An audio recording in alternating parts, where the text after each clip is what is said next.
Can a grandfather beat a young MMA fighter in the ring? Well, in finance, and especially when it comes to covered call ETFs, I think they actually might.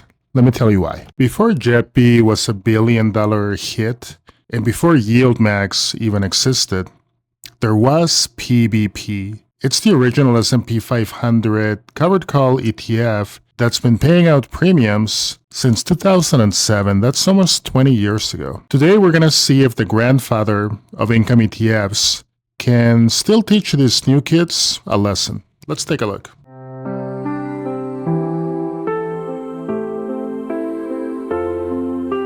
Perhaps the best way to look at how the grandfather, quote unquote, compares to the new kids is to look at how it's managed or actively managed.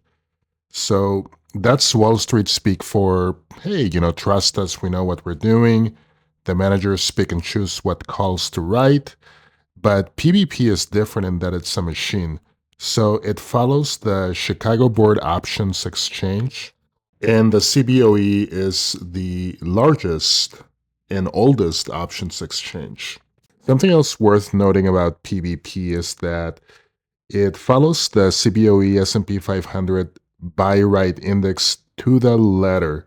So it writes at the money calls every single month like clockwork. And in a volatile market, you actually don't want a manager's gut feeling. You want a proven cold-blooded system. So they don't really play the game. They follow the rules written by the CBOE, the people who literally invented the options market. And while other funds are making up their own strategies, PBP is following the official rulebook of the house. So what exactly are at-the-money calls? This is the technical move that makes PBP different from other ETFs. When you sell a covered call, you're selling the upside of a stock to somebody else in exchange for immediate cash. We call this cash the premium. So here's the technical part. Let's say the S&P 500 is trading at 7,000. And at the money call would be set exactly at 7,000. And because you're selling the right to the stock starting immediately from its current price, the buyer pays you the highest possible fee. You aren't giving them a head start, which would be an out of the money. And there's pros and cons for every trade, so I'm going to go into those now. So the biggest pro of an at-the-money call is that you're going to be collecting a massive rent check because the strike price is so close. The time value of that option is at its peak. And this gives you a huge cushion if the market drops or stays flat. Now, here's the con, or the ceiling.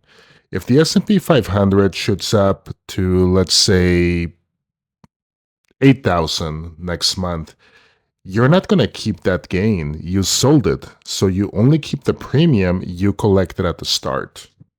Let's talk techniques now. So most new ETFs use out-of-the-money calls. They're hoping for a little bit of growth and a little bit of income, and they're trying to do two things at once. The OG PBP doesn't play that. It uses at-the-money calls only. Think of it like this. PBP walks into the CBOE, which is the oldest arena in the game, and says, I'm selling every bit of upside for the maximum possible cash right now. It's the ultimate defensive move. So if the market goes sideways or down, PBP's massive cash rent check acts like a shield.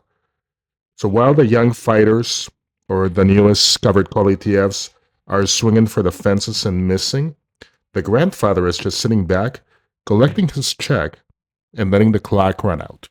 Now let's go a little bit more in depth on PBP, and I'm going to give you some analysis of it.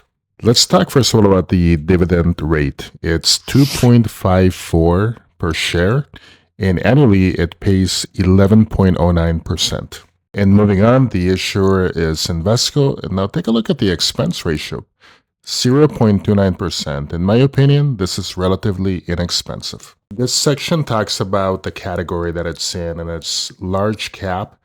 And the asset class is a blend. Now, let me explain what a blend is when it comes to this Covered Call ETF. So a blend fund does not strictly lean toward growth, which are high-flying tech stocks, or value, which would be steady dividends, undervalued bargain stocks.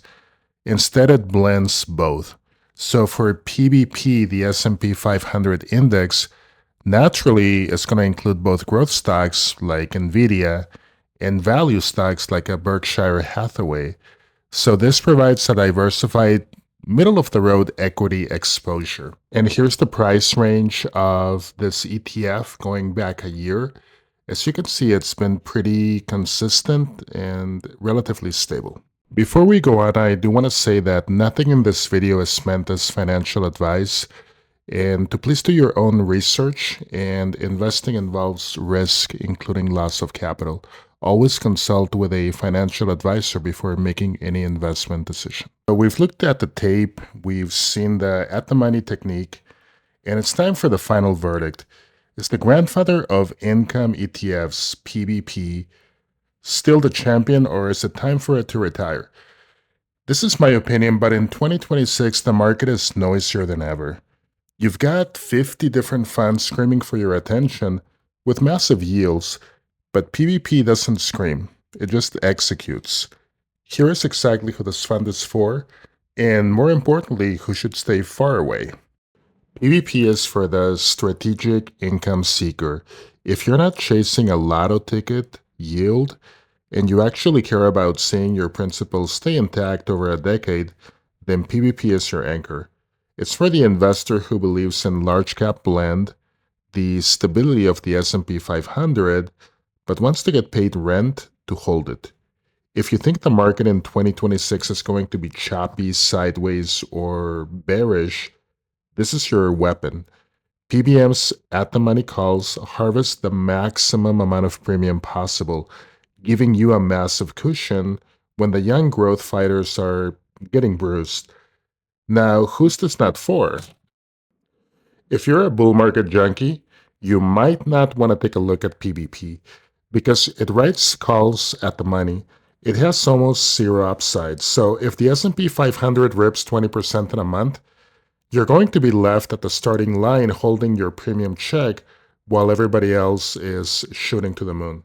It's also not for the yield trapper. So if you need a 60% distribution to pay your bills, PBP is going to bore you to tears. It's a marathon runner, not a sprinter. It's for the person who wants to win the war, not just the first round. So in finance, age is not a weakness. It's a proof of survival. And PBP is the OG for a reason. It's boring, it's systematic, and it's battle-tested. Sometimes the smartest move is not the newest move. It's the one that's been working since 2007.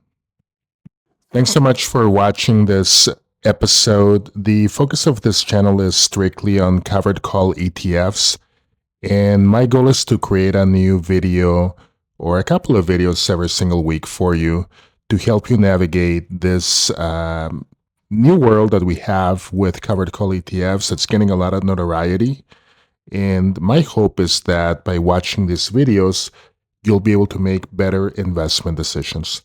Thank you so much. Please hit the like and subscribe if you found value, and I will see you on the very next episode. Stay prosperous.